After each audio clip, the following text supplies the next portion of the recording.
ബിസ്മില്ലാ അൽഹംദുലില്ലാ വസ്സലാത്തു വസ്സലാമു അലാ റസൂലില്ലാ വഅലാ ആലിഹി സഹ്ബിഹി അജ്മഈൻ അമ്മാ ബഅദ്. റബ്ബി ഇശ്റഹ് ലീ സ്വദ്രി വയസ്സിർ ലി അംരി വഹ്ലുൽ ഉഖ്ദതം മിൻ ലിസാനി യഫ്ഖഹു ഖൗലി. അൽഹംദുലില്ലാ, അള്ളാഹുവിന്റെ അപാരമായ തൗഫീഖ് കൊണ്ട് എല്ലാ ശനിയാഴ്ചകളിലും റബ്ബിന്റെ ദീനിനെ കുറിച്ച് നമുക്ക് മനസ്സിൽ സമാധാനം കിട്ടുന്ന പോസിറ്റീവ് ചിന്തകളെ കുറിച്ച് ചർച്ച ചെയ്യുന്ന സെഷനാണ് ദർസ് എന്ന പേരിലുള്ള ഹിമായ സംഘടിപ്പിക്കുന്ന ക്ലാസ്സുകൾ. അൽഹംദുലില്ലാ, ഒരുപാട് ഉപകാരപ്പെടുന്നുണ്ട് എന്നാണ് ഇതിന്റെ നിങ്ങൾ നൽകുന്ന ഫീഡ്ബാക്കുകളിൽ നിന്ന് നമുക്ക് ബോധ്യപ്പെടുന്നത്. അള്ളാഹു സുബ്ഹാനഹു വതആല ഈ ഒരു പരിശ്രമത്തെ സ്വാലിഹായ കർമ്മമായി നമ്മളിൽ നിന്നും സ്വീകരിക്കുമാറാകട്ടെ. നമ്മൾ പഠിക്കുന്ന കാര്യങ്ങൾ, നമ്മൾ മനസ്സിലാക്കുന്ന കാര്യങ്ങൾ, ഇതുപോലുള്ള ക്ലാസ്സുകളിൽ നിന്ന് കേൾക്കുന്ന കാര്യങ്ങൾ നമുക്ക് നമ്മുടെ ജീവിതത്തിൽ പകർത്താനുള്ള തൗഫീഖ് റഹ്മാനായ റബ്ബ് നൽകി അനുഗ്രഹിക്കുമാറാകട്ടെ. അല്ലാഹുമ്മ അൻഫഅനാ ബിമാ അല്ലംതനാ വഅല്ലിംനാ മാ യൻഫഉനാ വസിദ്നാ ഇൽമ. ഇൻഷാ അല്ലാഹ്, ഇന്ന് നമ്മൾ മനസ്സിലാക്കുന്ന വിഷയം റബ്ബിനെ എങ്ങനെ സ്നേഹിക്കാം എന്നുള്ള വിഷയത്തിലാണ്. ഓക്കെ, നിങ്ങൾ റെഡി ആണെങ്കിൽ ജസ്റ്റ് ഒരു 6 ടൈപ്പ് ചെയ്യാം.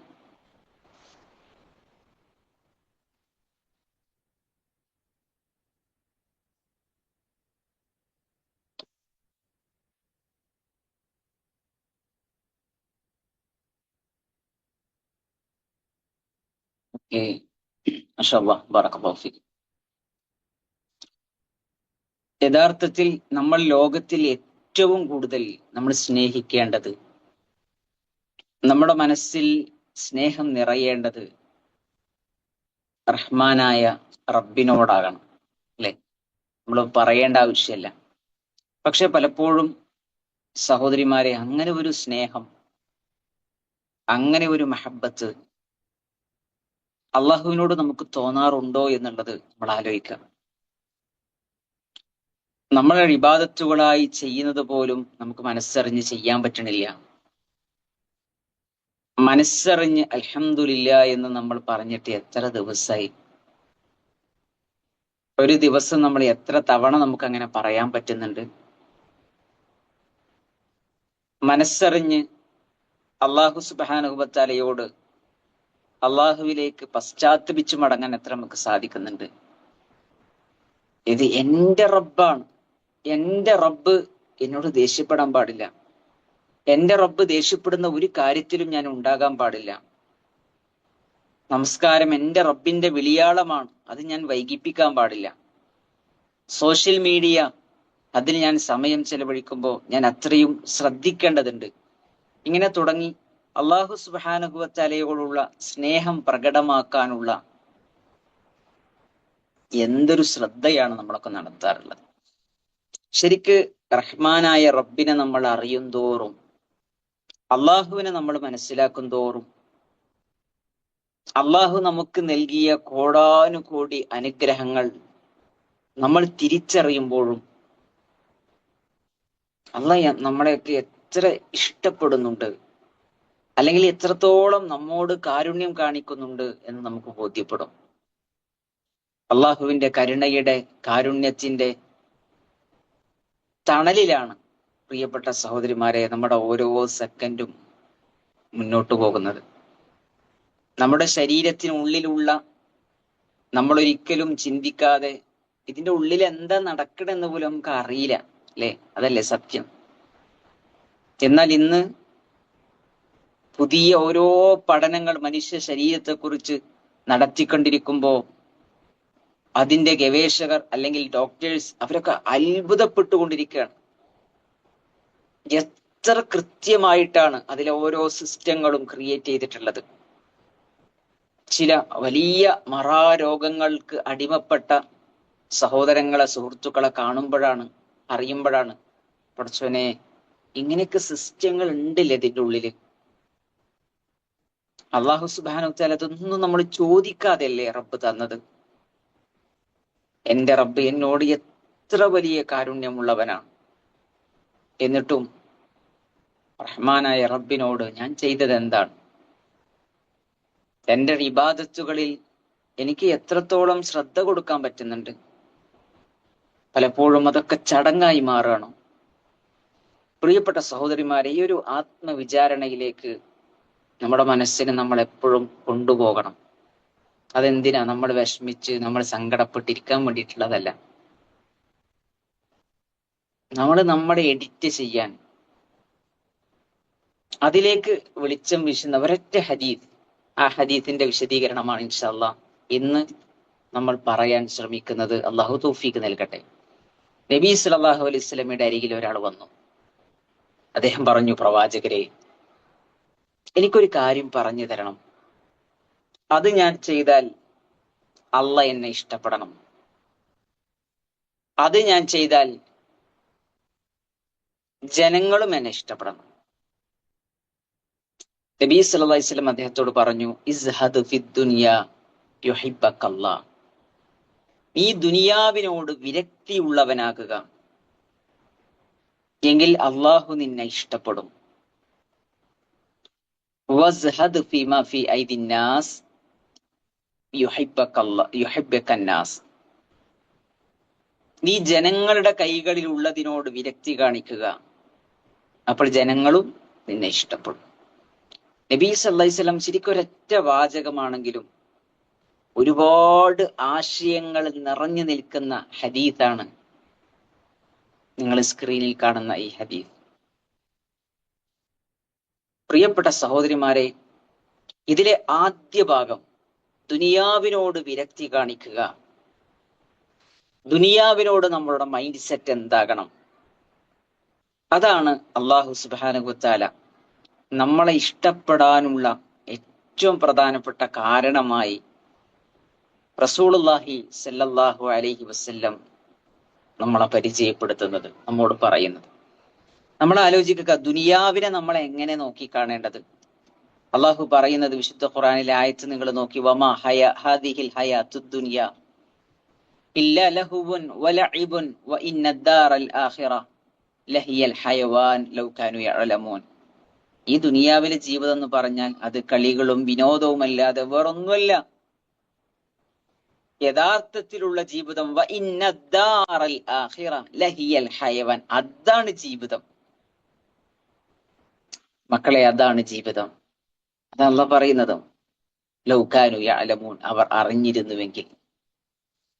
യഥാർത്ഥ ജീവിതം എന്ന് പറഞ്ഞാൽ നമ്മൾ ഈ ദുനിയാവിന്റെ തിരക്കുകളിലൂടെ ഇവിടുത്തെ ഓരോ ദിവസവും ഇങ്ങനെ കഴിഞ്ഞു പോവുകയാണ്. പടച്ചോനെ, ഞാൻ പോണല്ലോ, ഞാൻ ഈ ലോകം വിട്ട് ഞാൻ എൻ്റെ റബ്ബിലേക്ക് തിരിച്ചു പോകുന്ന ഒരു ദിനം വരുമല്ലോ, ഇതെന്റെ യഥാർത്ഥ ജീവിതമല്ലല്ലോ എന്ന തിരിച്ചറിവ് നമ്മളെ സംബന്ധിച്ചിടത്തോളം എത്ര നമ്മുടെ മനസ്സിലേക്ക് കടന്നു വരുന്നുണ്ട്. അത് ഉണ്ടാകണം എന്നുള്ളതാണ് സുഹുദിന്റെ അടിസ്ഥാനമായി പണ്ഡിതന്മാര് വിശദീകരിക്കുന്നത്. മഹാനായ ശൈഖുൽ ഇസ്ലാം ഇബ്നു തൈമിയ്യ റഹ്മത്തുള്ളാഹി അലൈഹി സുഹുദിനെ കുറിച്ച് വിശദീകരിച്ചപ്പോൾ പറഞ്ഞു, തർക്കു മാ ലാ യൻഫഉ ഫിൽ ആഖിറ, ആഖിറത്തിൽ ഉപകരിക്കാത്തതൊക്കെ ഉപേക്ഷിക്കുക. ഒരു വിശ്വാസിയെ സംബന്ധിച്ചിടത്തോളം ഏറ്റവും കൂടുതൽ ഒരു വിശ്വാസി, പ്രത്യേകിച്ച് സുഹുദുള്ളവൻ നോക്കുന്നത് എന്താ? ഇന്ന കാര്യം ചെയ്യുമ്പോൾ എനിക്ക് ആഖിറത്തിൽ അതുകൊണ്ട് ഗുണമുണ്ടാവോ? അത് ചിലപ്പോൾ ഭൗതികമായ കാര്യങ്ങൾ വരെ ആഖിറത്തിൽ ഗുണമുണ്ടാകും, അല്ലെ? നമ്മൾ നീയത്ത് നന്നാക്കുകയാണെങ്കിൽ. ഇന്ന് ദുനിയാവിലും ഒരു ഉപകാരമില്ല, ആഖിറത്തിലും ഒരു ഉപകാരമില്ല. അങ്ങനത്തെ കാര്യം എന്തായാലും ദുനിയാവിന് ഒരു ഉപകാരമുള്ള കാര്യം ചെയ്യുന്നില്ല, ആഖിറത്തിന് ഉപകാരമുള്ള കാര്യം ചെയ്യുന്നില്ല. അങ്ങനെ വെറുതെ ഇരിക്കുക എന്നുള്ളത്, ഇബ്നു മസ്ഊദ് റളിയല്ലാഹുവിനെ പോലെയുള്ള ആളുകൾ അതെനിക്ക് വെറുപ്പാണ് അങ്ങനെ ഒരാളെ കാണുന്നത് എന്ന് പറഞ്ഞിട്ടുണ്ട്. എന്നാൽ ഇവിടെ പ്രത്യേകം അദ്ദേഹം പറയുന്നത് ആഖിറത്തിൽ ഉപകരിക്കാത്ത കാര്യങ്ങൾ ഉപേക്ഷിക്കുക. അഥവാ നമ്മൾ ഏറ്റവും കൂടുതൽ പറയുന്ന സംഗതി എന്താ വെച്ചാൽ, ഹൈലൈറ്റ് ചെയ്യേണ്ടത് ആഖിറമാകണം. ദുന്യവിയായ കാര്യങ്ങൾ ചെയ്യുമ്പോൾ വരെ നിയ്യത്ത് നന്നാക്കി അത് ആഖിറത്തിൽ പ്രയോജനപ്പെടുത്താൻ നമ്മൾ ശ്രദ്ധിക്കണം. അതുകൊണ്ടാണ് വീട്ടുജോലികൾ, അല്ലെ, അതൊക്കെ നമുക്ക് ആഖിറത്തിലേക്കുള്ള സംഗതിയാണ്. കാരണം അത് അള്ളാഹ് പറഞ്ഞതാണ്. റസൂലുള്ളാഹി സ്വല്ലല്ലാഹി അലൈഹി വസല്ലം നമ്മളെ ഏൽപ്പിച്ച ഉത്തരവാദിത്തമാണ്. വീട്ടിലെ കാര്യങ്ങൾ നോക്കുക എന്നുള്ളത്, സഹോദരിമാരുടെ കുട്ടികളെ നോക്കുക എന്നുള്ളത്, ഭർത്താവിന്റെ കാര്യങ്ങൾ ചെയ്തു കൊടുക്കുക എന്നുള്ളത്, അതിന് ഇബാദത്തായിട്ടാ പരിചയപ്പെടുത്തിയത്. പക്ഷെ അവിടേക്ക് എന്ത് വേണം? നമ്മുടെ ഇഖ്ലാസ് ഉണ്ടാകണം. ഓക്കെ. അപ്പൊ സുഹദ് എന്ന് പറഞ്ഞാൽ ഒരു വിശദീകരണം അതാണ്. മഹാനായ ഇമാം അഹ്മദ് ഇബ്നു ഹംബൽ റഹ്മത്തുള്ളാഹി അലൈഹിയോട് ഒരാൾ ചോദിച്ചു, ഒരാളുടെ കയ്യിൽ 1000 ദിർഹമുണ്ട്, 1000 സ്വർണ്ണ നാണയങ്ങളുണ്ട്, അപ്പൊ അയാൾ സാഹിദാകോ? അയാൾ വിരക്തിയുള്ളവനായി മാറുമോ? ആ സമയത്ത് ഇമാം അഹ്മദ് ഇബ്നു ഹംബൽ റഹ്മത്തുള്ളാഹി അലൈഹി പറഞ്ഞ മറുപടി വളരെ ശ്രദ്ധേയമാണ്. അദ്ദേഹം പറഞ്ഞു, അതെ ആകും, പക്ഷെ 2 ഡിമാൻഡുകളുണ്ട്, 2 നിബന്ധനകളുണ്ട്. എന്താ നിബന്ധന? അല്ലാ യഫ്റഹ ഇദാ സാദത്, അതിനേക്കാൾ കൂടുതൽ ക്യാഷ് കിട്ടുകയാണെന്നുണ്ടെങ്കിൽ അവൻ സന്തോഷിക്കാൻ പാടില്ല. അമിതമായി സന്തോഷിക്കുക. പൈസ വരുന്ന സമയത്ത്, ക്യാഷ് വരുമ്പോ, ഭൗതിക സുഖ സൗകര്യങ്ങൾ കിട്ടുമ്പോൾ അമിതമായ സന്തോഷം. വല യഹ്സൻ ഇദാ നഖസത്, അതിൽ കുറവ് വരുമ്പോ ദുഃഖിക്കാനും പാടില്ല. എങ്കിൽ അവൻ ആരാണ്? സാഹിദാണ്. അഥവാ ദുനിയാവിനെ എന്ത് ചെയ്യില്ല, മനസ്സിലേക്ക് എടുക്കൂല എന്നുള്ളതാണ് ഒക്കെ പറയുന്ന അടിസ്ഥാനം. ദുനിയാവ് ഉണ്ടാകും, ചിലപ്പോൾ നല്ല വസ്ത്രം ധരിക്കുന്നുണ്ടാകും, നല്ല ഭക്ഷണം കഴിക്കുന്നുണ്ടാകും. അതല്ലാതെ കീറി പറഞ്ഞ ഡ്രസ്സ് ധരിച്ചു പോയി. നമ്മുടെ നാട്ടിലൊക്കെ ഉള്ള ഒരു ധാരണ, സുഹൃതാണെന്ന് പറഞ്ഞ വളരെ പഴകിയ വസ്ത്രം ധരിക്കാൻ പാടുള്ളൂ, കീറി പറഞ്ഞ വസ്ത്രം ധരിക്കാൻ പാടുള്ളൂ, നല്ല ഭക്ഷണം ഒന്നും കഴിക്കാൻ പാടില്ല. അതല്ല സുഹൃദിന്റെ അടിസ്ഥാനം. മഹാനായ ശൈഖ് സാലിഹ് അൽ ഫൗസാൻ ഹഫിളഹുല്ലാഹ് അദ്ദേഹം പറയുന്നുണ്ട്, അവന്റെ ശരീരം കൊണ്ട് അവൻ ഭൗതികമായ സംഗതി ആസ്വദിക്കുമ്പോഴും അതിന്റെ മനസ്സിലേക്ക് എടുക്കൂല, അവന്റെ മനസ്സിക്ക് എടുക്കൂല. മനസ്സിൽ എന്താണ്? മനസ്സിൽ അള്ളാഹ്. അവളുടെ മനസ്സിൽ നിറഞ്ഞു നിൽക്കുന്നത് അള്ളാഹ് എന്നുള്ള ചിന്തയാണ്. ഭൗതികമായ സംഗതികളൊക്കെ ചെയ്യുന്നുണ്ടെങ്കിലും, അത് ഉപയോഗിക്കുന്നുണ്ടെങ്കിലും അത് ഹൃദയത്തിലേക്ക് കയറ്റി വെക്കൂല. അതാണ് അവരുടെ പ്രത്യേകത. അതുകൊണ്ട് പണ്ഡിതന്മാര് പറയുന്ന വളരെ പ്രസക്തമായ ഒരു ഉദാഹരണം, സുഹദ് എന്ന് പറഞ്ഞാൽ കപ്പൽ പോലെയാണ്. ഒരു കപ്പലിന് സഞ്ചരിക്കണമെങ്കിൽ എന്തു വേണം? വെള്ളം വേണം, അല്ലെ? കടലിലൂടെയാണ് അത് സഞ്ചരിക്കുക, അത് വെള്ളം വേണം. ഇതുപോലെ നമ്മളെ സംബന്ധിച്ചിടത്തോളം നമുക്ക് ജീവിക്കണമെങ്കിൽ ഈ ദുനിയാവിലെ ഓരോ കാര്യങ്ങൾ നമുക്ക് ആവശ്യമാണ്. നമുക്ക് ഭക്ഷണം ആവശ്യമാണ്, നമുക്ക് ജോലി ആവശ്യമാണ്, നമുക്ക് കുടുംബം ആവശ്യമാണ്, നമുക്ക് വീട് ആവശ്യമാണ്. എന്നാൽ ഈ കപ്പൽ സഞ്ചരിക്കുന്നത് വെള്ളത്തിലൂടെയാണെങ്കിലും ഈ കപ്പലിന്റെ ഉള്ളിലേക്ക് വെള്ളം കയറാൻ എന്തായിരിക്കും അവസ്ഥ? ആ കപ്പൽ മുങ്ങിപ്പോകും. അതേ പ്രകാരം നമ്മളുടെ ഹൃദയത്തിലേക്ക് ദുനിയാവ് കയറിയാൽ, ദുനിയാവ് കയ്യിലുണ്ടായാൽ മതി, ഹൃദയത്തേക്ക് എടുക്കരുത്. ഹൃദയത്തിലേക്ക് ദുനിയാവിനെ കയറ്റിയാൽ സ്വാഭാവികമായും നമ്മുടെ ആത്മീയ ജീവിതം അതെന്ത് ചെയ്യും? മുങ്ങിപ്പോകും. പിന്നെ നമുക്ക് നിസ്കാരത്തിനെ കുറിച്ച് വലിയ ഇതുണ്ടാവില്ല. എപ്പോഴും നമ്മുടെ ചിന്ത ദുനിയവിയായ കാര്യങ്ങളെ കുറിച്ചിട്ടായിരിക്കും. നമുക്ക് ഒരുപാട് ഖൈറുകൾക്കുള്ള തൗഫീഖ് നഷ്ടപ്പെടുന്ന അവസ്ഥ വരും. അതുകൊണ്ട് ഹൃദയത്തിൽ അല്ലാഹ് എന്ന ചിന്തയാണ് ഉണ്ടാകേണ്ടത്. ഹൃദയത്തിൽ ആഖിറത്തെ കുറിച്ചുള്ള ചിന്തയാകണം ഉണ്ടാകേണ്ടത് എന്നാണ് മഹാന്മാരായ പണ്ഡിതന്മാർ നമ്മുടെ മുമ്പിൽ വിശദീകരിക്കുന്നത്. അവരുടെ ജീവിതമൊക്കെ നമ്മൾ പരിശോധിച്ച് നോക്കുമ്പോൾ നമ്മൾ അത്ഭുതപ്പെടും. ഒരുപാട് ചരിത്രങ്ങൾ നമുക്ക് പറയാൻ കഴിയും, അല്ലെ? ഒരുപാട് ചരിത്രങ്ങൾ. അത്രയും ശ്രദ്ധയോടുകൂടെ ജീവിച്ച ആളുകൾ. ഓക്കെ. സുഹൂദുള്ളതിന്റെ ഒരു 7 അടയാളങ്ങൾ ഇൻഷാ അല്ലാഹ് ഞാൻ വളരെ കുറഞ്ഞ സമയം കൊണ്ട് പറഞ്ഞ് പൂർത്തീകരിക്കാനാണ് ഉദ്ദേശിക്കുന്നത്. അള്ളാഹു തൗഫീഖ് നൽകട്ടെ. ആ 7 അടയാളങ്ങൾ അറിയാൻ ആഗ്രഹിക്കുന്ന ആളുകൾ 7 എന്ന് ടൈപ്പ് ചെയ്യാം.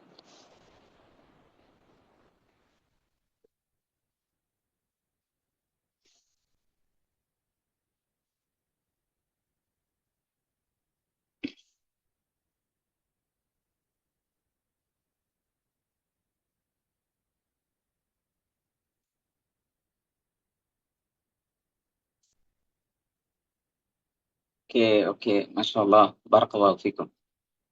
അതിലൊന്നാമത്തത്, അള്ളാഹുവിന്റെ പക്കലുള്ളതിൽ അവർ കൂടുതൽ വിശ്വാസം സമർപ്പിക്കുന്നുള്ളതാണ് അവരുടെ പ്രധാനപ്പെട്ട ഒരു പ്രത്യേകത. അവർക്ക് അല്ലാഹു സുബ്ഹാനഹു വ തആലയുടെ പക്കലുള്ളതിലാണ് അവർ കൂടുതൽ വിശ്വസിക്കുക. മനസ്സിലായോ? തങ്ങളുടെ കയ്യിലുള്ളതില്ല അവർക്ക് കൂടുതൽ അവർ പ്രാധാന്യം കൊടുക്കുന്നത്. ചിലപ്പോൾ എന്തെങ്കിലും നമുക്ക് ചിലപ്പോൾ അധികാരങ്ങൾ ഉണ്ടാകും, സമ്പത്ത് ഉണ്ടാകും, സൗകര്യങ്ങൾ ഉണ്ടാകും. പക്ഷെ അതിനേക്കാൾ പടച്ചോന്റെ കയ്യിലുള്ള ചിലപ്പോൾ ഒക്കെ നഷ്ടപ്പെട്ടാലും അല്ലാഹു സുബ്ഹാനഹു വ തആല റസ്സാഖാണ്, എന്റെ റബ്ബ് എനിക്ക് തരും. അങ്ങനെ ഉണ്ടല്ലോ ഒരു ശുഭപ്രതീക്ഷ. എനിക്ക് വേണ്ടത് എന്റെ റബ്ബ് തരും, എനിക്ക് വേണ്ടത് റഹ്മാനായ റബ്ബ് എഴുതി വെച്ചിട്ടുണ്ട്. ആകാശഭൂമികൾ സൃഷ്ടിക്കുന്നതിന്റെ 50,000 വർഷങ്ങൾക്ക് മുമ്പ് അതൊക്കെ എഴുതി വെച്ചിട്ടുണ്ട്. മനസ്സിലായി? അതാണ് അവരുടെ ഒന്നാമത്തെ ക്വാളിറ്റി എന്ന് പറയുന്നത്, ഒന്നാമത്തെ അടയാളം എന്ന് പറയുന്നത്. അവരെപ്പോഴും അള്ളാഹുവിന്റെ അരികിലുള്ളത് അതൊക്കെ പടച്ചോൻ ഇൻഷാ അല്ലാഹ് ഞാൻ അള്ളാഹിനെ ഏൽപ്പിച്ചിട്ടുണ്ട്, അള്ളാഹുവിലേക്ക് തവക്കുലാക്കിയിട്ടുണ്ട്, അള്ള തരും. മനസ്സിലായി? ആ ഒരു കോൺഫിഡൻസിലേക്ക് നമ്മൾ എത്തുക എന്നുള്ളത് അത് വല്ലാത്ത ഒരു സമാധാനമാണ്. നമ്മൾ എന്തിനാ ടെൻഷൻ അടിക്കുന്നത്? അല്ലേ? നമ്മൾ എന്തിനാ ടെൻഷൻ അടിക്കുന്നത്? പിന്നെ സൗർ ഗുഹയിൽ ഇരിക്കുന്ന സമയത്ത് പ്രവാചകരെ കാലിന്റെ അടിയിലേക്ക് നോക്കിക്കഴിഞ്ഞാൽ നമ്മളെ കാണൂലേ എന്ന് പറയുമ്പോൾ നബി സല്ലല്ലാഹു അലൈഹി വസല്ലം പറയുന്ന വാചകം എന്താണ്? അബൂബക്കർ, മൂന്നാമതായിട്ട് നമ്മുടെ കൂടെ അള്ള ഉണ്ട്, പിന്നെ എന്തിനാ നമ്മൾ ടെൻഷൻ അടിക്കുന്നത്? താങ്കൾ സങ്കടപ്പെടേണ്ട, റഹ്മാനായ റബ്ബ് നമ്മുടെ കൂടെയുണ്ട് എന്ന് പറയുമ്പോൾ ഈ വിശ്വാസമാകണം നമ്മളെ സംബന്ധിച്ചിടത്തോളം നമ്മുടെ മനസ്സിൽ നിറഞ്ഞു നിൽക്കേണ്ടത്. അതാണ് ഒന്നാമത്തെ ക്വാളിറ്റി. രണ്ടാമത്തേത് വിപത്തുകളിൽ അക്ഷമനാകാതിരിക്കുക എന്നുള്ളതാണ്. കാരണം ദുനിയാവ് എന്നുള്ളത് ഇവരെ സംബന്ധിച്ചിടത്തോളം വിഷയമല്ല. ഞാൻ പറഞ്ഞു, ദുനിയാവിൽ ഒരു പ്രയാസം ഉണ്ടാകുമ്പോൾ, ദുനിയാവിൽ എന്തെങ്കിലും ബുദ്ധിമുട്ടുണ്ടാകുമ്പോൾ, ദുനിയാവിൽ എന്തെങ്കിലും നഷ്ടമുണ്ടാകുമ്പോൾ അവരൊരിക്കലും എന്ത് ചെയ്യുന്നില്ല, അവരതിൽ ക്ഷമിക്കാണ്, അവരതിൽ സഹിക്കാണ്. കാരണം അവർക്കറിയാം ഇത് യഥാർത്ഥ ജീവിതമല്ല. നമുക്ക് എന്തെങ്കിലും നഷ്ടം വരുമ്പോൾ നമ്മൾ ആദ്യം ആലോചിക്കേണ്ട പോയിന്റ് അതാണ്, ഇത് യഥാർത്ഥ ജീവിതമല്ല. ഇവിടെ നഷ്ടങ്ങൾ ഉണ്ടാകും, സ്വാഭാവികമാണ്. ഇവിടെ പരീക്ഷണങ്ങൾ ഉണ്ടാകും, അത് ജീവിതത്തിന്റെ ലക്ഷ്യവും തേട്ടവുമാണ്. ഇവിടെ കോട്ടങ്ങൾ ഉണ്ടാകും, സ്വാഭാവികമാണ്. മനസ്സിലായി? ഈ നഷ്ടങ്ങൾക്കെല്ലാം പ്രതിഫലം അവിടുന്ന് കിട്ടും. ഇവിടെ ഞാൻ ക്ഷമിച്ചാൽ എന്റെ റബ്ബ്, അല്ലെ, നമ്മൾ അത്രയും സ്നേഹിക്കേണ്ടുന്ന റഹ്മാനായ റബ്ബ്, ഇത് എന്റെ റബ്ബിന്റെ തീരുമാനല്ലേ?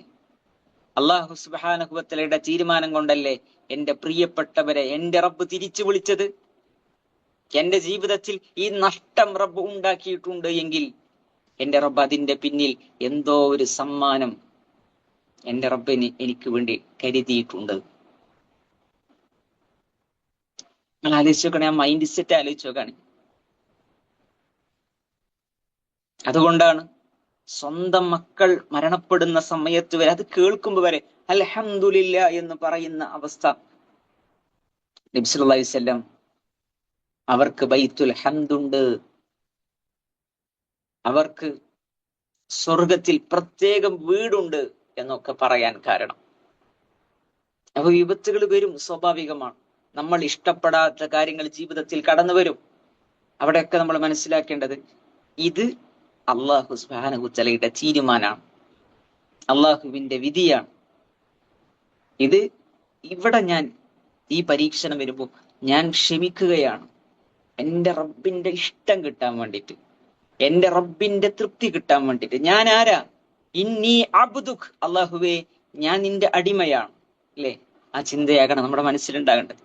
സങ്കടം മാറാൻ വേണ്ടി പ്രാർത്ഥിക്കാൻ പറഞ്ഞ പ്രാർത്ഥനയിൽ അത് തുടങ്ങുന്ന ആ തുടക്ക വാചകം അല്ലാഹുമ്മ ഇന്നി അബ്ദുക ഇബ്നു അബ്ദിക ഇബ്നു അമതിക നാസിയതി ബിയദിക. എന്തൊരു അർത്ഥമുള്ള പ്രാർത്ഥനയാണ്. അല്ലാഹുവേ ഞാൻ നിന്റെ അടിമയാണ്, അല്ലാഹുവേ ഞാൻ നിന്റെ അടിമയുടെ മകനാണ്, അല്ലാഹുവേ ഞാൻ നിന്റെ അടിയാത്തിയുടെ മകനാണ്. നമ്മൾ അടിമകളാണ്. അടിമകളെ എന്തും ചെയ്യാം, ഉടമക്ക് എന്തും ചെയ്യാം. പക്ഷെ റഹ്മാനായ റബ്ബ് അള്ളാഹു സുബ്ഹാനഹു വ തആല ചെയ്യുന്ന കാര്യങ്ങൾ പ്രിയപ്പെട്ടവരെ നമുക്ക് കാരുണ്യം ഉണ്ടാകുന്ന ഹൈർ ഉണ്ടാകുന്ന രീതിയിലാണ് റബ്ബ് ചെയ്യുന്നത്. ചില പ്രയാസങ്ങൾ വരിക്കുമ്പോൾ നമ്മൾ വിചാരിക്കുക എന്താ നമ്മൾ അങ്ങനെ ഇടങ്ങാറാക്കണം. ഇല്ല പ്രിയപ്പെട്ടവരെ, അതിന്റെ പിന്നിൽ റഹ്മാനായ റബ്ബ് നമുക്ക് ഒരുക്കി വച്ച ഒരുപാട് പ്രതിഫലത്തിന്റെ വില നമ്മൾ അറിയുമ്പോൾ നമ്മൾ അത്ഭുതപ്പെട്ടു പോകും. അതാണ് രണ്ടാമത്തെ അവരുടെ പ്രത്യേകത. മൂന്നാമത്തെ അവരുടെ പ്രത്യേകത പുകഴ്ത്തലിലും ഇകഴ്ത്തലിലും സമചിത്തത പാലിക്കുന്നുള്ളതാണ്. അങ്ങനെ പറഞ്ഞ ആൾക്കാർ എന്തെങ്കിലും നമ്മളെ എന്തെങ്കിലും വിഷയത്തിൽ പുകഴ്ത്തി കഴിഞ്ഞാലും അവർക്ക് സെയിമാണ്, സമാണ്. അതേപോലെ തന്നെ അവരെ ഇകഴ്ത്തി കഴിഞ്ഞാലും അവർക്ക് ഒരുപോലെയാണ്. ഓക്കെ,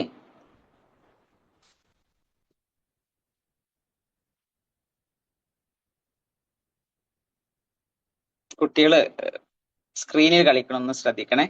കുട്ടികളെ കയ്യിൽ ഫോൺ കൊടുത്തിട്ടുണ്ടെങ്കിൽ സ്ക്രീനിൽ കളിക്കണം ശ്രദ്ധിക്കണം.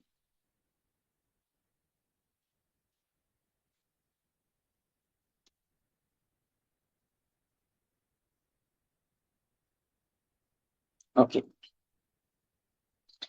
അപ്പൊ അതാണ് അതില് പിന്നെ മൂന്നാമത്തത്. പുകഴ്ത്തലും ഇകഴ്ത്തലും ഒരേപോലെയാകും. ആളുകൾ പുകഴ്ത്തിയാലും അവർക്ക് പ്രശ്നമില്ല. ചില ആളുകൾ പുകഴ്ത്തുമ്പോൾ ഒന്നുകൊണ്ട് അഹങ്കാരം വരും, അല്ലെ? ഇകഴ്ത്തിയാൽ ചിലപ്പോ ആ നന്മനെ പിച്ച് ചെയ്യണ്ടാവില്ല, അങ്ങളെന്നോട് ചെയ്തോളൂ, ഞാൻ ഉണ്ടാവും, ഞാനല്ല. അതിന് പേരിൽ സങ്കടപ്പെട്ട് പിന്നോട്ട് പോകുന്ന അവസ്ഥ. ഇഖ്ലാസിനെ കുറിച്ച് പണ്ഡിതന്മാർ പറഞ്ഞൊരു വാചകാണ്, അവർക്ക് ജനങ്ങൾ പുകഴ്ത്തിയാലും ജനങ്ങൾ അവരെ മോശമാക്കിയാലും വിമർശിച്ചാലും സെയിം ആയിരിക്കും ഉണ്ടാകുക. കാരണം അവരുടെ ഉദ്ദേശം ദുനിയാവല്ല, അവരുടെ ഉദ്ദേശം ജനങ്ങളല്ല, അവരുടെ ഉദ്ദേശം ജനങ്ങൾ നല്ല വാക്കുകൾ പറയണമെന്നതല്ല. അവർ ഇതുകൊണ്ട് ഉദ്ദേശിക്കുന്നത് അള്ളാഹുവിന്റെ വജ്ഹാണ്. അള്ളാന്റെ തൃപ്തി കിട്ടിയാൽ മതി, ജനങ്ങളുടെ തൃപ്തി അതിന്റെ അജണ്ടയേ അല്ല. മനസ്സിലായി? അതുകൊണ്ടാണ് ലോകം മുഴുവൻ എതിരാകുമ്പോഴും റഹ്മാനായ റബ്ബിന്റെ തൃപ്തിക്ക് വേണ്ടി നിലകൊള്ളണം എന്ന് ഇസ്ലാമിക പ്രമാണങ്ങൾ പറയാൻ കാരണം. പ്രവാചകന്മാർ, സഹാബത്ത്, അഹ്ലുസുന്നത്തിന്റെ പണ്ഡിതന്മാർ എന്തുമാത്രം പരീക്ഷണങ്ങളിലൂടെ പ്രതിസന്ധികളിലൂടെ കടന്നുപോയി. അവര് ജനങ്ങൾ പറയുന്നതനുസരിച്ച് അവരുടെ തൃപ്തിക്ക് വേണ്ടി നിന്ന അവർക്ക് ആ പ്രയാസങ്ങളൊന്നും ഉണ്ടാകൂലായിരുന്നു. മുഹമ്മദേ, നിനക്ക് അധികാരം വേണോ? അധികാരം തരാം. നിനക്ക് സ്ത്രീയാണോ വേണ്ടത്? നിനക്ക് നൽകാം. സമ്പത്താണോ വേണ്ടത്? ഒക്കെ തരാൻ അവര് റെഡിയാണ്. നീ പറയുന്നത് എന്ത് ചെയ്യണമെന്നും അതിനൊന്ന് മാറിക്കണം, പിന്നോട്ട് പോകണം. നബി സല്ലല്ലാഹു അലൈഹി വസല്ലം പിന്നോട്ട് പോയ അള്ളാഹുവിന്റെ തൃപ്തിയാണ് റസൂലുള്ളാഹി സ്വല്ലല്ലാഹി അലൈഹി വസല്ലം ആഗ്രഹിച്ചത്. അതുകൊണ്ടാണ് സഹാബത്ത്, മിസ്അബ് ഇബ്നു ഉമൈർ റളിയല്ലാഹു അൻഹു പോലെയുള്ള സഹാബിമാർ, അവരൊക്കെ എന്തൊരു സമ്പന്നതയിൽ ജീവിച്ച ആളുകളാണ്. പക്ഷെ അള്ളാന്റെ തൃപ്തിക്ക് വേണ്ടി അതൊക്കെ വിട്ടൊഴിഞ്ഞു പോയി. അവസാനം മക്കയുടെ പരിമളം എന്നറിയപ്പെട്ടിരുന്ന അദ്ദേഹം പിന്നെ മരണപ്പെട്ട് അദ്ദേഹത്തിനെ കഫൻ ചെയ്യുന്ന സമയത്ത് ഒരു കഫം പുടവ് പോലും പൂർണ്ണമായി ഉണ്ടായിരുന്നില്ല. തലമറച്ചാൽ കാല് വെളിവാകും, കാല് മറച്ച തല വെളിവാകും. എന്നിട്ട് പുല്ല് കെട്ടി കഫൻ ചെയ്തു എന്ന് ചരിത്രം രേഖപ്പെടുത്തുമ്പോൾ, പ്രിയപ്പെട്ട സഹോദരിമാരെ, എന്തുമാത്രം ശ്രദ്ധയായിരുന്നു അവർ അള്ളാന്റെ ഇഷ്ടത്തിനും തൃപ്തിക്കും അവർ കൊടുത്തത്. അതാണ് അവരുടെ മൂന്നാമത്തെ പ്രത്യേകത എന്നുള്ളത്. അപ്പൊ നമ്മള് ശരിക്കും ഇപ്പൊ നമ്മള് നമ്മുടെ ഭർത്താക്കന്മാർക്ക് കുറെ കാര്യങ്ങൾ ചെയ്തു കൊടുക്കുന്നുണ്ട്, അല്ലെ? എന്നിട്ട് നമ്മളിങ്ങനെ പറയും, എന്താണ് ഒരു നല്ല വാക്ക്, എന്ത് ചെയ്തു കൊടുത്തിട്ട് എന്താ കാര്യം? മക്കളെ കുറിച്ച് പറയും, മക്കൾക്ക് ചെയ്തു കൊടുത്ത് എന്ത് അവർക്കൊക്കെ ചെയ്തു കൊടുത്തിട്ട് കാര്യം? ഒരു നന്ദി എന്ന് പറഞ്ഞ സാധനമല്ല. അവിടെയൊക്കെ ഞാൻ പറയുന്നത്, അവിടെയൊക്കെ നമ്മുടെ മൈൻഡിൽ ഒരു വ്യത്യാസം വരണമെങ്കിൽ നമ്മൾ ഒരാളും നമ്മളെ കുറിച്ച് നല്ല വാക്ക് പറയുന്നത് നമുക്ക് ഇങ്ങോട്ട് തിരിച്ചു ഉപകാരം ചെയ്യാനും, അല്ലെ? അങ്ങനത്തെ ആ ചിന്ത തന്നെ വിടണം. മറിച്ച് നമ്മൾ എന്ത് ചെയ്യുമ്പോഴും ഇത് എന്റെ റബ്ബിന്റെ തൃപ്തിക്ക് വേണ്ടിയിട്ടുള്ളതാണ്, ഇത് പരലോകത്തേക്കുള്ള മുതൽക്കൂട്ടാണ് ഞാൻ ഉണ്ടാക്കിക്കൊണ്ടിരിക്കുന്നത് എന്ന ചിന്തയാകണം നമ്മളെ സംബന്ധിച്ചിടത്തോളം ഉണ്ടാകേണ്ടത്.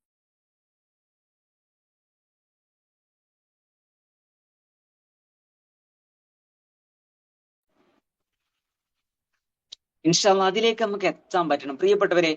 ഞാൻ പറയുന്നത്, അതിലേക്ക് നമുക്ക് എത്താൻ പറ്റിയാൽ, അതിലേക്ക് നമുക്കൊക്കെ, എനിക്കും നിങ്ങൾക്കൊക്കെ എത്താൻ പറ്റിയാൽ, നമുക്ക് സമാധാനം കാണാൻ പറ്റുക.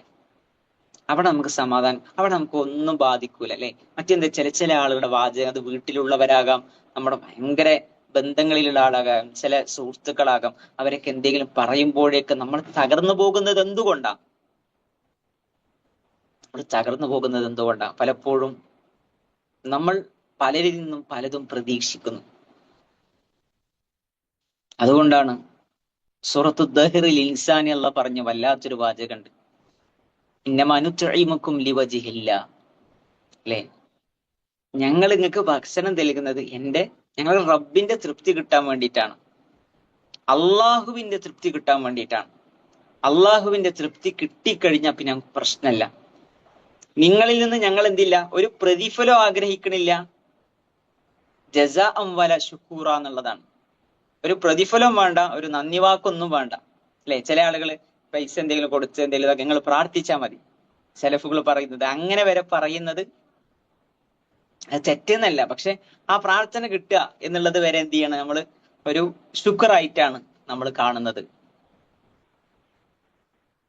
അതുവരെ പറയാതെ ഒക്കെ നമ്മൾ എന്തുവരെ നിങ്ങൾ പ്രാർത്ഥിച്ചാൽ മതി എന്ന് വരെ പറയുന്നതിനേക്കാൾ എന്തെങ്കിലും ഒരു കാര്യം ചെയ്തു കൊടുക്കുമ്പോൾ ഒരു സഹായം വെറുതെ നമ്മൾ പ്രാർത്ഥിക്കാൻ പറഞ്ഞ സംഗതിയെ കുറിച്ച് എല്ലാം പറയണത് അതുവരെ അവർ ശ്രദ്ധിച്ചിരുന്നു എന്നുള്ളത്. അത് ഹറാമാണെന്നോ അത് പാടില്ല എന്നൊന്നും അല്ല കേട്ടോ പറഞ്ഞത്, മറിച്ച് അവിടെ വരെ ഇഖ്ലാസ് എന്ത് ചെയ്തു കൊടുക്കുമ്പോഴും ഇങ്ങോട്ട് ഒന്നും പ്രതീക്ഷിക്കുന്നതില്ല. കാരണം അതൊക്കെ എന്താ വെച്ചാൽ പൂർണ്ണമായ ഇഖ്ലാസ്, അള്ളാന്റെ പ്രതിഫലം മതി എനിക്ക് എന്ന അവസ്ഥയിലേക്ക് എത്തുക എന്നുള്ളതാണ്. അള്ളാഹു തൗഫീഖ് നൽകുക. അതാണ് മൂന്നാമത്തത്. നാലാമത്തത് പരലോക കാര്യങ്ങളിൽ മത്സരിക്കുക, ദുനിയാവിന്റെ വിഷയത്തിലല്ല. സുഹൃദില്ലാത്ത ആളുകൾ ദുനിയാവിന് വേണ്ടിയിട്ട് അവൾ മത്സരിക്കുക. അവൾക്ക് ഇങ്ങനെ സ്റ്റാറ്റസ് നോക്കുമ്പോ ഓൾക്ക് അത് വാങ്ങിയിട്ടുണ്ട് അല്ലെ, മറ്റോൾക്ക് ഇന്നത് വാങ്ങിയിട്ടുണ്ട്, ഭയങ്കര പ്രശ്നമാണ്. എന്നിട്ട് അതിങ്ങനെ ഓരോന്ന് വാരിക്കൂട്ടാനും അത് ആളുകളെ കാണിക്കുക, അത് ഞാൻ അന്നലെ വാങ്ങിയതാണ്, അത് കുട്ടികളാണ്, ഫുള്ള് നമ്മൾ ദുനിയാവിന് ഇങ്ങനെ പെരുമ പറയാം, അതിൽ മത്സരിക്കുക. അതിനു പകരം ആഖിറത്തിൽ നമ്മൾ എത്ര മത്സരിക്കുന്നുണ്ട്, നമ്മൾ ഖുർആൻ പഠിക്കാൻ എത്ര മത്സരിക്കുന്നുണ്ട്, ദീനിന്റെ ക്ലാസ്സുകളിൽ പങ്കെടുക്കാൻ എത്ര മത്സരിക്കുന്നുണ്ട്, ദാനധർമ്മം ചെയ്യാൻ എത്ര മത്സരിക്കുന്നുണ്ട്, നന്മകൾ ചെയ്യുന്ന വിഷയത്തിൽ എത്ര നമ്മൾ മത്സരിക്കുന്നുണ്ട്. പ്രിയപ്പെട്ടവരെ, നമ്മൾ ആലോചിക്കണം. അബൂബക്കർ റളിയല്ലാഹു അൻഹു, ഉമർ റളിയല്ലാഹു അൻഹു, സഹാബികളൊക്കെ മത്സരിക്കും. ഇന്ന് അബൂബക്കറിനെ ഇന്ന് ഞാൻ തോൽപ്പിക്കും, തീരുമാനം എടുക്കണം ഉമർ റളിയല്ലാഹു അൻഹു അല്ലേ. തബൂക്ക് യുദ്ധത്തിന്റെ വേളയിലാണെന്ന് എന്റെ ഓർമ്മ. നബി സല്ലല്ലാഹു അലൈഹി വസല്ലം സ്വതക്ക തരാൻ പറഞ്ഞു ആളുകളോട്, സഹാബത്തിനോട്. ഉമർ റളിയല്ലാഹു അൻഹു കൊണ്ടുവന്ന് കൊടുത്തു. നബി സല്ലല്ലാഹു അലൈഹി വസല്ലം ചോദിച്ചു, എന്താ ഉമറുള്ളത്, എന്താ ഇനി ബാക്കിയുള്ളത്?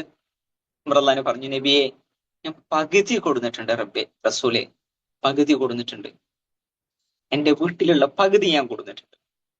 നിങ്ങൾ ആലോചിച്ച് നോക്കാണ്, ഒരു സമ്പാദ്യത്തിന്റെ പകുതി കൊടുക്കുക എന്ന് പറഞ്ഞാൽ മനസ്സിന്റെ വിശാലത എത്രയാണ്, അവരെത്രയാണ് പ്രതീക്ഷിച്ചത്. സുബ്ഹാനല്ലാഹ്. അബൂ റളിയല്ലാഹു വന്നു, ഉമർ റളിയല്ലാഹു ഇങ്ങനെ അത്ഭുതത്തോടെ നോക്കിക്കാണ്, അബൂബക്കർ റളിയല്ലാഹു എന്താ കൊണ്ടുവരിക. അബൂ റളിയല്ലാഹുവിനോട് ചോദിച്ചു നബി സല്ലല്ലാഹു അലൈഹി വസല്ലം, അബൂബക്കർ താങ്കൾ എന്താണ് ബാക്കിയാക്കിയിട്ടുള്ളത്? അബൂ റളിയല്ലാഹു പറഞ്ഞു, പ്രവാചകരെ അള്ളി റസൂലും മാത്രമേ ബാക്കിയുള്ളൂ, ബാക്കിയൊക്കെ കൊണ്ടുവന്നിട്ടുണ്ട്. പ്രിയപ്പെട്ട സഹോദരന്മാരെ, അവരുടെ ഈമാനിലേക്ക് നമ്മൾ എപ്പോഴായി എത്തുക? അവര് മത്സരിക്കണം, ദീനിന്റെ വിഷയത്തിൽ മത്സരിക്കുക. നമ്മൾ ദീനിന്റെ വിഷയത്തിൽ നമ്മൾ എത്ര സ്റ്റെപ്പ് എടുക്കുക. നമ്മളിങ്ങനെ നമ്മളെ ചുറ്റുമുള്ള കുറച്ച് ആൾക്കാരെ നോക്കി നമ്മൾ കുറച്ചൊക്കെ മെച്ചപ്പെട്ട ആളാണ്, ഞാൻ കുറച്ചൊക്കെ ഇങ്ങനെ കാര്യങ്ങൾ ചെയ്യുന്നുണ്ട് എന്നതിനു പകരം നമ്മൾ മത്സരിക്കേണ്ടത് നമ്മുടെ ഒപ്പമുള്ള ആളുകളായിട്ടില്ല. ഇന്ന് ദീനി കുറവാണ് ആളുകൾക്ക്, ഇന്ന് ദുനിയാവിന്റെ വിഷയത്തിലാണ് ആളുകൾ മത്സരിച്ചു കൊണ്ടിരിക്കുന്നത്. നമ്മൾ മത്സരിക്കേണ്ടത് സലഫുകളോട്ടാണ്, സലഫുകളുടെ ജീവിതത്തെ വായിച്ചാണ്. പടച്ചോനെ ഓലൊക്കെ അങ്ങനെ ചെയ്ത് എനിക്കും ചെയ്യണം.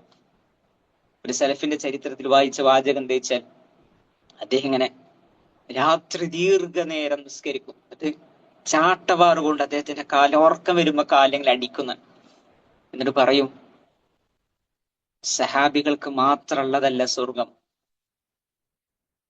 അത് നമുക്കും നേടാനുള്ളതാണ്, അതുകൊണ്ട് നീ ക്ഷീണിക്കാൻ പാടില്ല. നോക്കി, ആ ഒരു മൈൻഡ് സെറ്റ് നോക്കി, ദുനിയാവിന് വേണ്ടിയിട്ടല്ല, പരലോകത്തേക്ക് വേണ്ടി പരിശ്രമിക്കുന്നവർ, അതിനുവേണ്ടി മത്സരിക്കുന്നവർ. ഫല്യതനാഫസിൽ മുതനാഫിസുൻ, ഖുർആനിന്റെ പ്രഖ്യാപനം. മത്സരിക്കുന്നവർ ആ സ്വർഗത്തിന് വേണ്ടി മത്സരിക്കട്ടെ. അള്ളാഹു തൗഫീഖ് നൽകട്ടെ. പ്രിയപ്പെട്ട സഹോദരിമാരെ, നമ്മൾ ആലോചിക്കുക, ഇന്ന് നമ്മൾ നമ്മുടെ ജീവിതത്തിൽ മത്സരങ്ങൾ അതിന്റെ വിഷയം എന്താണ്? നമ്മൾ ശരിക്കും ആലോചിക്കുക, മത്സരത്തിന്റെ വിഷയം എന്താ? ദീനിന്റെ വിഷയത്തിൽ മത്സരിക്കുക എന്നുള്ളതാണ് നാലാമത്തത്. അഞ്ചാമത്തത്, ജനങ്ങളുടെ കയ്യിലുള്ളതിൽ നമ്മൾ കൊതിയില്ലാതിരിക്കുക എന്നുള്ളതാണ്. നമ്മൾ ഒരിക്കലും അതിലാണ് ഇതൊക്കെ പെടും. പണ്ഡിതന്മാർ പറഞ്ഞത്, ആളുകൾ പുകഴ്ത്ത, ആളുകൾ നമുക്ക് സ്ഥാനം നൽകുക, ആളുകൾ നമുക്ക് പണം നൽകുക, ആളുകൾ നമ്മളെ സഹായിക്കുക, അതിനെക്കുറിച്ച് അതൊക്കെ വിചാരിച്ച് നമ്മളിങ്ങനെ നടക്കുക. ആളുകൾ നമ്മൾ പരിഗണിക്കണം, ആളുകൾ നമ്മളെ ഇന്നതിന് വിളിക്കണം, അതൊക്കെ സുഹൃത്തിൽ പെട്ടു. റസൂലുള്ളാഹി പറഞ്ഞു, ജനങ്ങളെ ഇഷ്ടപ്പെടണോ, നീ എന്ത് ചെയ്യണം? ജനങ്ങളുടെ പക്കലുള്ളതിനെ തൊട്ട് നീ വിരക്തി ഉള്ളവനാകണം. സുഹൃത്തുള്ള ആളെ അടയാളാണത്. ആളുകൾ നമ്മളെപ്പോഴും നമ്മുടെ കൈമുകളിലുള്ളവനാകാൻ നോക്കണം. നമ്മൾ അങ്ങോട്ട് ഇങ്ങോട്ട് തരുന്നതിനെ കുറിച്ചോ ഇങ്ങോട്ട് പരിഗണിക്കുന്നതിനെ കുറിച്ചോ അതൊന്നും പരിഗണിച്ചിട്ടില്ലെങ്കിൽ ഭയങ്കര പ്രശ്നമാണെന്ന്, അല്ലെ? പരിഗണിച്ചിട്ടില്ല, ഭയങ്കര പ്രശ്നമാണ്. നമ്മളെ പരിഗണിക്കാത്തതിന്റെ പേരിൽ എത്ര തെറ്റി നിൽക്കുന്നുണ്ട് എത്ര കുടുംബങ്ങൾ, അല്ലെ? നമ്മൾ പരിഗണിക്കാതിരിക്കുക. നമ്മക്ക് പരിഗണന കിട്ടാത്തതിന്റെ പേരിൽ നമ്മളെ മെയിൻ ചെയ്തില്ല. അതുകൊണ്ട് ഞാൻ ഇതിനു വേണ്ടിയാണ്. നമ്മളെ ചിന്തകൾ കുറെ മാറാനുണ്ട്. ദുനിയാവെന്ന് അതാ പറഞ്ഞത്, ദുനിയാവിൽ ഹൃദയം നിൽക്കുമ്പോഴാണ്, ഹൃദയത്തിൽ ദുനിയാവ് നിൽക്കുമ്പോഴാണ് ഈ പ്രശ്നമുള്ളത്. ആ ദുനിയാവിനെ നമ്മൾ ഇറക്കണം. ആ ദുനിയാവിനെ നമ്മുടെ ഹൃദയത്തിൽ നിന്ന് നമ്മൾ പടിയിറക്കണം. ആ ഹൃദയത്തിന്റെ സിംഹാസനം എന്നുള്ളത് റഹ്മാനായ റബ്ബിന് മാത്രമുള്ളതാണ്. അള്ളാഹ് അവിടെ വരുമ്പോഴാണ്, അള്ളാഹു ഹൃദയത്തിൽ നിറയുമ്പോഴാണ് നമ്മൾ യഥാർത്ഥ സന്തോഷവും സമാധാനവും നമ്മൾ അനുഭവിക്കാം. ദുനിയാവിന്റെ പ്രശ്നങ്ങൾ നമുക്ക് പ്രശ്നമാകൂല, ദുനിയാവിലെ പ്രതിസന്ധികൾ നമുക്ക് പ്രതിസന്ധികളാകൂല. അതിലൊക്കെ നമുക്ക് ആ ആശ്വാസം ശരിക്ക് ഫീൽ ചെയ്യുന്നുള്ളതാണ്. അതാണ് അഞ്ചാമത്തത്. ഓക്കെ, ആറാമത്തത്, സമയം പരമാവധി നമ്മൾ പ്രയോജനപ്പെടുത്തുക എന്നുള്ളതാണ് ആറാമത്തത്. ഓക്കെ, 5 വരെ ക്ലിയർ ആണെന്നുണ്ടെങ്കിൽ 6 എന്നിട്ട്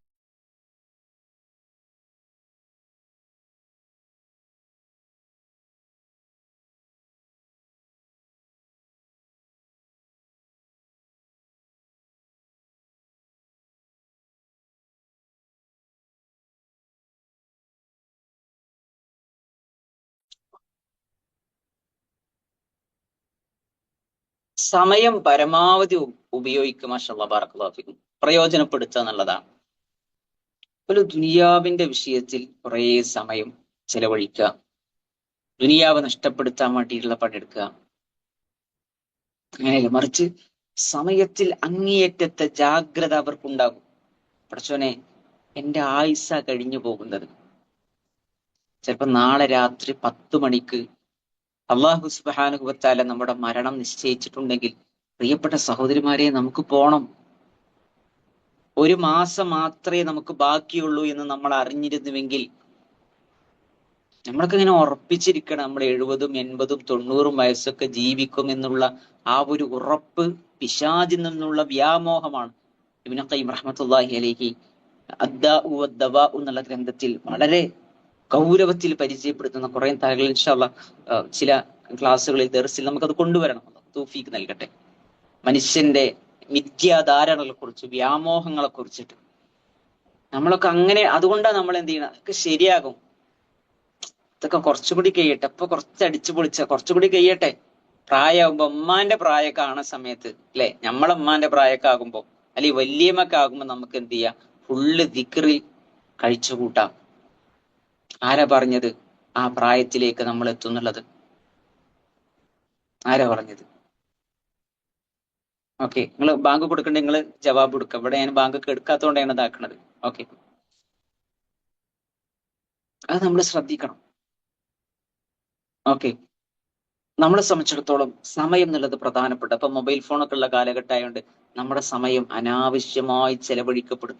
വളരെ ഗൗരവത്തോടു കൂടെ നമ്മൾ കാണണം. നമുക്ക് ഷെഡ്യൂൾ ഉണ്ടാകണം. അതുകൊണ്ടാണ് നമ്മളൊരു ഡേ എങ്ങനെയാകണം, മുസ്ലിം സഹോദരിയുടെ ഡേ എങ്ങനെയാകണം എന്നുള്ള ക്ലാസ് ഒക്കെ നമ്മൾ റമദാനിൽ എടുത്തിരുന്നു. ഓക്കെ, അതിലൊരു ഏറെക്കുറെ ഒരു ധാരണ നമുക്ക് കിട്ടിയിട്ടുണ്ടാവും. ഒരു പ്ലാനിങ് നമുക്കില്ല എങ്കിൽ പ്രിയപ്പെട്ട സഹോദരന്മാരെ, നമ്മുടെ ആയുസ് വേഗത്തിൽ പോകും. ഇപ്പൊ കുറച്ച് ദിവസം മിനിഞ്ഞാന്ന് നമ്മുടെ ഒരു സുഹൃത്ത്, നമ്മള് 2-3 ആളുകൾ ഇങ്ങനെ ഒപ്പം പഠിച്ചിരുന്ന ആളുകൾ സംസാരിച്ചപ്പോ പറഞ്ഞത്, നമുക്ക് പ്രായമായി കൊണ്ടിരിക്കുന്നത് 10 കൊല്ലം 20 കൊല്ലൊക്കെ നമ്മുടെ പഠനം കഴിഞ്ഞ് ഇത്ര കാലമായില്ലേ എന്ന് പറയുമ്പോ അവര് നമ്മുടെ സീനിയേഴ്സാണ്. അവര് പറയുന്ന സംഗതി, നമുക്ക് പ്രായമാകുന്നത് നമ്മൾ ചിന്തിക്കണില്ല. ഇപ്പോഴും നമ്മുടെ മനസ്സറിഞ്ഞാൽ നമ്മൾക്കിപ്പോ ഒരു 20 വയസ്സാകുമ്പോ, അല്ലെങ്കിൽ 15 വയസ്സാകുമ്പോ, 25 വയസ്സാകുമ്പോ അന്നുണ്ടായിരുന്ന മാനസികാവസ്ഥ എന്താ? അതേപോലെ നമുക്ക് പ്രായമാകും നമ്മൾ ചിന്തിക്കണില്ല. നമുക്ക് മക്കളായി, ചിലപ്പോ പലർക്കും പേരമക്കളായി, അതിനെക്കുറിച്ച് ചിന്തിക്കണില്ല. നബി സല്ലല്ലാഹു അലൈഹി വസല്ലം പറഞ്ഞില്ലേ, 40 വയസ്സ് ഒരാൾക്ക് എത്തിക്കഴിഞ്ഞ അയാൾക്ക് പിന്നെ ഉൾദറില്ല എന്നുള്ളതാണ്. അയാൾക്ക് അള്ളാന്റെ അടുക്കൽ എക്സ്ക്യൂസ് ഇല്ല എന്നുള്ളതാണ്. പടച്ചോൻ കാക്കട്ടെ. നമ്മൾ പോകണം, നമ്മൾ അള്ളാഹുവിലേക്ക് ഇങ്ങനെ പോയിക്കൊണ്ടിരിക്കണം. എപ്പോഴാ പിടിച്ചം വരെ അറിയില്ല. നമ്മൾ എങ്ങോട്ടാ നീട്ടി വെക്കണത്? നമ്മൾ അള്ളാഹുവിന്റെ ദീന് പഠിക്കാന്ന് വിചാരിച്ച് നമ്മൾ എങ്ങോട്ടാ നീട്ടി വെക്കുന്നത്? നിസ്കാരം ശ്രദ്ധയോടെ നിസ്കരിക്കാന്നുള്ളത് നമ്മൾ എങ്ങോട്ടാ നീട്ടി വെക്കുന്നത്? അള്ളാഹിന്റെ ഖുർആന് പഠിക്കുക നമ്മൾ എങ്ങോട്ടാ നീക്കി വെക്കുന്നത്? സ്വതക്കുകൾ കൊടുക്കുക എങ്ങോട്ടാ നീട്ടി വെക്കുന്നത്? നമ്മൾ എന്തെല്ലാം നന്മകൾ, നല്ല നല്ല പദ്ധതികൾ, പ്ലാനുകൾ നമ്മൾ രൂപീകരിച്ചിട്ടുണ്ടോ? എങ്ങോട്ടാ പ്രിയപ്പെട്ടവരെ നീട്ടിവെക്കുന്നത്? മഹാനായ ഹസൻ അൽ ബസർ റഹ്മത്തുള്ളാഹി അലൈഹി പറഞ്ഞതുപോലെ, വലതഖുൽ ഗദൻ, ഗദൻ നാളെ നാളെ എന്ന് പറയാൻ പാടില്ല. ഫഇന്നക ലാ തദ്രി മതാ ഇലല്ലാഹി തസിറു.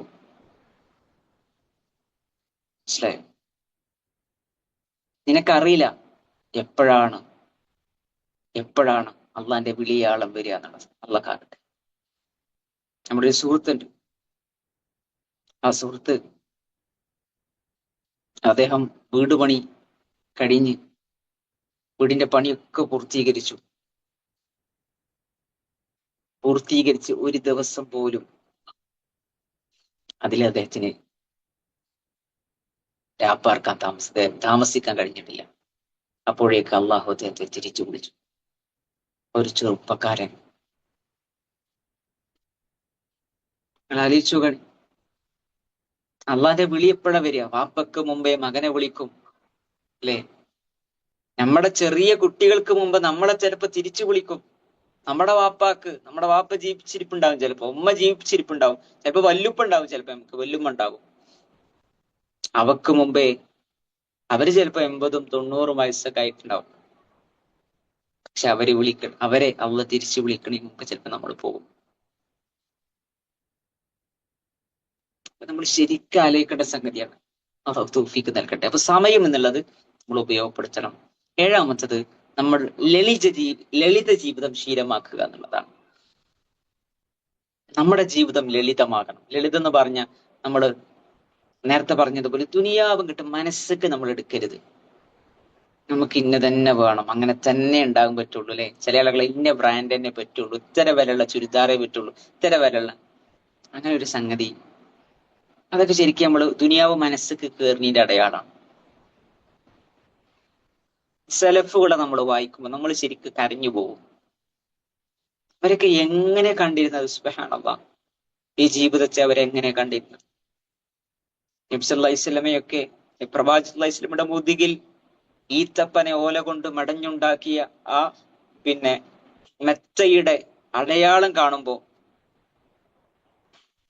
സലഫ് എന്ന് പറഞ്ഞാൽ മുൻഗാമികൾ, മുൻഗാമികൾ എന്ന് പറഞ്ഞാൽ സഹാബികൾക്ക് ശേഷം വന്ന താബിഉകൾക്ക് ശേഷം വന്ന തബഉ താബികൾ, ഈ 3 ഉത്തമ തലമുറയാണ് ശരിക്കും സലഫുകൾ എന്ന് പറയുന്നത്.